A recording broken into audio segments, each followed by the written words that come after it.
E no sinistro, onde que o teu sistema ali ajuda, auxilia?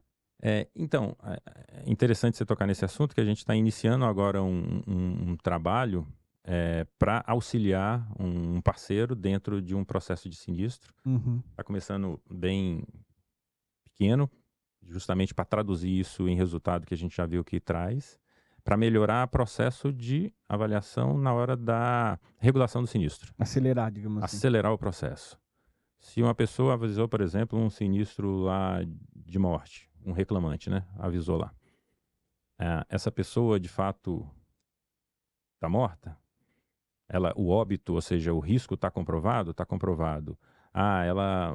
O direito à cobertura dela, por exemplo, é de quê? É de risco de morte acidental ou morte natural? Tem alguma coisa que tire ou está dentro ou fora da carência? De que Uhum. maneira que essas informações já podem ajudar e colocar colocar determinados sinistros em prateleiras diferentes. Então você tem características de sinistro que você pode melhorar seu grau de informação para você otimizar o teu processo e você não ter um custo ou um tempo de demora na avaliação desse sinistro. Uhum. Da mesma forma que se você tem outro sinistro que merece um olhar muito mais cuidadoso, óbvio, cai na outra prateleira e você consegue fazer isso de Uhum. maneira mais Uhum. tranquila.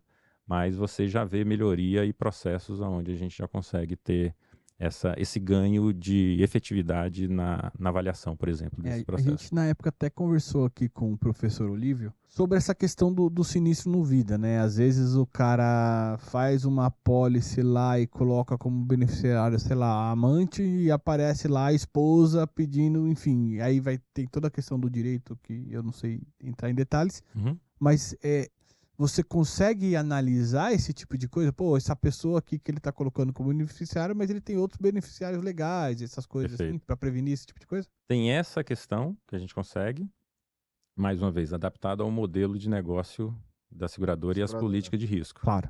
Uma vez que a gente consegue avaliar perfis individuais, independe de quem. Se está lá dentro do contrato e a pessoa entende, cara, eu preciso analisar esse perfil para entender se ele se encaixa dentro da minha política de risco Uhum. ou se vai me trazer algum risco. Seja um risco de fato de fraude, um risco financeiro, um risco de cobertura ou até um risco de imagem. Uhum. Perfeito. Até um risco de imagem. Então você consegue fazer essa avaliação e esse crivo para que a gente consiga fazer a entrega adequada.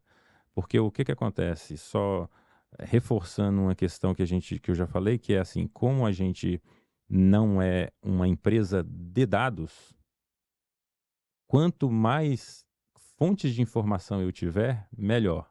E quando a gente tomou essa decisão de não ser uma empresa de dados, tem alguns porquês, né? Uma decisão estratégica, inclusive. Estratégica por quê? Porque tem empresas de dados que são extremamente especialistas nesse negócio. Uhum. Eu não quero concorrer nesse mercado de dados. Não é isso que a gente faz. Uhum. Eu entrego inteligência daquilo que eu consumo de dados baseado nas experiências que a gente teve e que a gente vê que entrega resultado. É um analytics ali, né? Exato. Segundo, quando você é uma empresa de dados, você alimenta de uma única fonte. Alimentar de uma única fonte pode te trazer algum tipo de defasagem ou prejuízo ao longo do tempo, seja de atualização, seja de velocidade, seja de Uhum. queda de servidor. Você tem uma série de questões envolvidas. Sim. Então você tem um risco dentro do negócio que para a gente era importante. Perfeito. E a partir do momento que eu conecto e não estou exclusivo de um, eu tenho N fornecedores e que a minha solução já está construída para comportar isso, ou Uhum. seja, independente da quantidade de fontes que eu busco, ele não me afeta no meu tempo de resposta. Entendi. Então eu te entrego em 2 segundos, eu entrego em 2 segundos, independente da quantidade ou fontes. Então eu consumo mais de 1.000 variáveis, essas 1.000 variáveis estão em Diversos fornecedores. diversos fornecedores que alimentam o meu motor, que eu faço isso entregar E a hora para. que você quiser também, estrategicamente, você despluga um e expluga outro. Se você Exato. E esse é dá liberdade, né? um dos nossos grandes trabalhos no nosso dia a dia é minerar dado. Uhum. Hum. Então, se tem um cliente que tem uma necessidade específica que é adaptável ao nosso motor e que a gente ainda não viu uma condição que, cara, a gente não conseguisse adaptar, Aham. a gente traz a informação para que ela faça parte dessa política de avaliação dentro dos algoritmos e modelos estatísticos que a gente já construiu. Legal. A questão do Open Insurance, ele beneficia essa questão dos usados? Sem dúvida. Acho que os opens, né, que são discutidos, acho que ele vem muito para trazer uma série de melhorias e benefícios para toda a cadeia, né? Uhum. Toda a cadeia de produção aí, ou toda a cadeia de relação que se tem. Uhum. Você tem uma questão dessa informação, ela ser mais transparente, Uhum. mais acessível, regulada de fato, Uhum. e que você consiga entregar para quem é o detentor, ou seja, quem tem o direito do dado, que é o consumidor, os Uhum. benefícios que aquilo de fato pode traduzir para ele. Então, se você tem o Open Insurance, assim como o Open Bank já está em prática, né, e você já Sim. vê benefícios, né, em relação a isso, Open Insurance, Open Health ou Open Finance, quando tiver na sua grande maturidade, então você vai ter, de fato, a condição que é aquilo que a gente falou. As ofertas orientadas ao cliente e não orientada a produto, que aí você tem, de fato, todas as informações que ali podem te ajudar na tomada de decisão ou na melhor oferta daquele produto.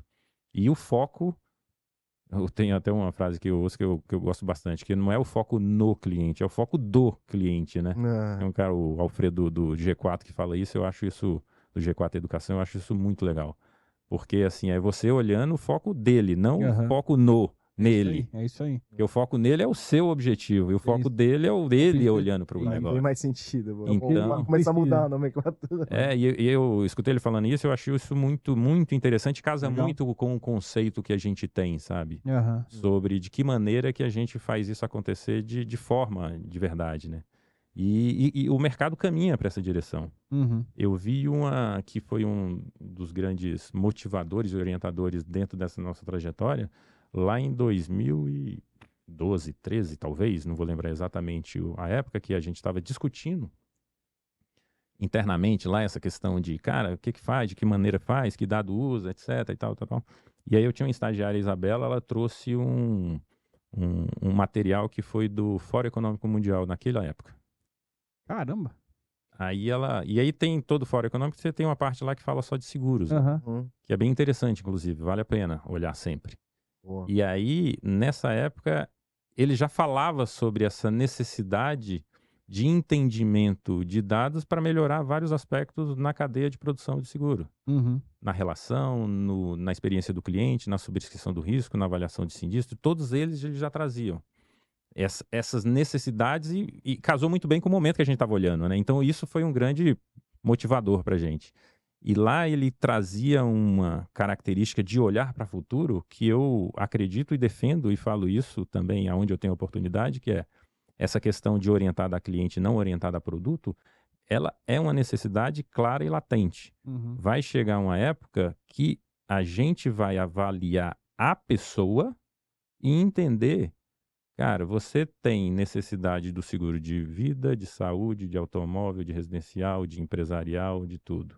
E não a pessoa ir em cada produto e escolher ele.